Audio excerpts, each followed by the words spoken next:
C'est pas humain. J'aurais même pas fait ça à mon chien. Ce qui ne devait être qu'une sortie de pêche dominicale s'est transformé en cauchemar pour Édouard Lallemand. Ce résident de 60 ans de Clarenceville aurait frôlé la noyade sur le lac Champlain après une intervention musclée de la garde côtière américaine. Monsieur Lallemand pêchait à bord de la chaloupe d'un ami sur le lac Champlain, un secteur qu'il fréquente depuis des décennies.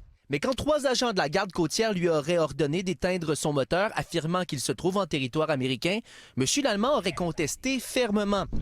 Monsieur, arrêtez, arrêtez, vous êtes aux États-Unis, ne bougez pas. Puis je dis, tabarnouche, hey, je suis même pas aux États, là. Pas pantoute. Il aurait assuré qu'il était bel et bien en eau canadienne et aurait refusé d'être arrêté. La situation aurait ensuite dégénéré quand il aurait tenté de quitter les lieux. La garde côtière l'aurait poursuivi et aurait tenté de le pousser vers les eaux américaines. C'est durant cette manœuvre que son embarcation aurait chaviré. Là, j'ai dit, tu vas mourir, man.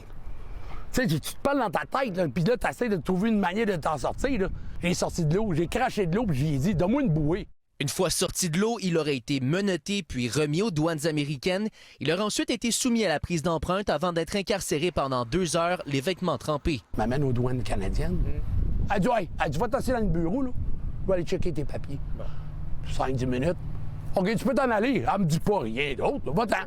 Du côté des plaisanciers de Venise en Québec, plusieurs préfèrent tout simplement ne pas s'approcher de la frontière. Au cœur de l'affaire, une question demeure. Où exactement s'est déroulé l'incident? Selon cet avocat en droit maritime, la question reste cruciale. Un plaisancier canadien peut entrer dans les eaux américains sans avoir à se présenter aux autorités frontalières. Mais la condition, c'est qu'il doit rester en mouvement continu tout au long de son passage. Donc, cela signifie qu'il ne peut pas arrêter, ni jeter l'ancre, ni pêcher. L'Agence des services frontaliers du Canada refuse de commenter, mais la garde côtière américaine livre une version différente des faits. Selon eux, M. Lallemand était en eau américaine et a ignoré les ordres, effectué un virage brusque et heurté leur embarcation, causant le chavirement.